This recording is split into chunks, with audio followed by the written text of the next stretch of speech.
देखिए वाला क्वेश्चन, इसको देखो, calculate the mass of non volatile salt. देखिए जब भी नॉन वॉलेटाइल को वॉलेटाइल में मिक्स किया जाता है, सॉल्यूशन बनता है, तो इसका फॉर्मूला हम यूज करते हैं p not minus p s by p not equal to mole fraction of solute. कई बार बच्चों को कन्फ्यूजन हो जाता है कि यही फॉर्मूला लगेगा कि दूसरा भी लगेगा। ये फॉर्मूला यहीं से ड्राइव हुआ है,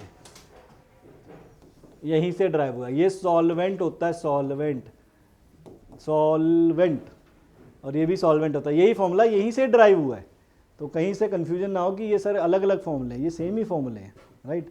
चलो अच्छी बात है, समझ आ गया तो समझ आ गया। थोड़ी देर और बैठे क्लास के लिए। अब p not minus p s by p not, ये है प्योर वेपर प्रेशर दे रखा है किसका, which this should be dissolve in to reduce its vapour pressure. कितना रिड्यूस करना है, 80%। इसका मतलब आपको जो टोटल प्रेशर हमें दे रखा होगा स्टार्टिंग में, वो कितना ले सकते हैं हम, इनिशियली प्योर 100 ले लेते हैं प्योर, और रिड्यूस कितना हो गया 80%, ऐसे लिया जाता है। परसेंट में आप ले सकते हैं। यहां से मोल फ्रैक्शन आ जाएगी हमारे पास 20/100, 1/5, ये आ गई मोल फ्रैक्शन। अब निकालना क्या है हमने, मास ऑफ नॉन वॉलेटाइल। अब जो ये x2 है ये सॉल्यूट होता है, x1 is solute, x2 is solvent, sorry x1 is solute solvent और x2 इज सॉल्यूट।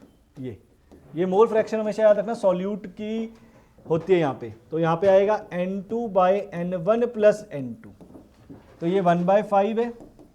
ये नंबर ऑफ मोल्स हैं, N2 इज सॉल्यूट, सॉल्यूट के, N1 इज सॉल्वेंट। तो इसको थोड़ा सा मैं और सिंप्लीफाई करता हूँ, क्रॉस मल्टीप्लाई कर दो, N2 उधर गया तो N1 इक्वल टू 4N2, ये आ गया। इसी को फर्दर सॉल्व करते हैं। अब हमें दे रखा N1 है number of moles of solvent, right, solvent. अब सॉल्वेंट के लिए given mass by molar mass, given mass हमें इसका दे रखा होगा,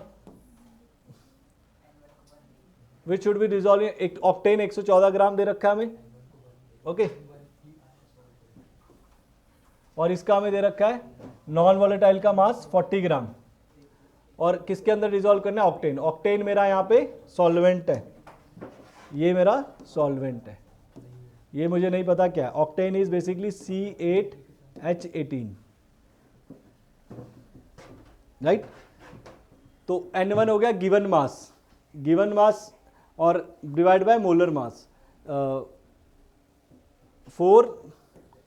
इसका गिवन मास मुझे निकालना है, इसका मोलर मास मुझे दे रखा है कितना, वो निकालना है मुझे, गिवन मास मॉलिक्यूलर मास 40 दे रखा है शायद, हाँ ये रहा मोलर मास 40।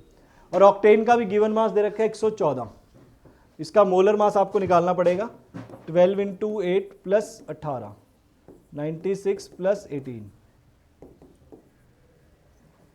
114, ये भी 114 है। तो यहाँ पे आप सब्सटीट्यूट करें value, given mass 114, molecular mass भी इसका 114 ही आ रहा है, तो यहाँ से कैंसिल हो गया, ये कैंसिल हो गया, क्रॉस मल्टीप्लाई किया तो आंसर आ गया 10, गिवन मास आ गया 10 ग्राम। तो फॉर्मूला ये यूज़ किया है, 80% दे रखा था तो इसको 100 ले लिया, ये 80 हो गया बाय 100 हो गया। x2 है मोल फ्रैक्शन सॉल्यूट की, राइट, सॉल्यूट की, तो सॉल्यूट का वैल्यू डाला और सॉल्व करके आंसर आया।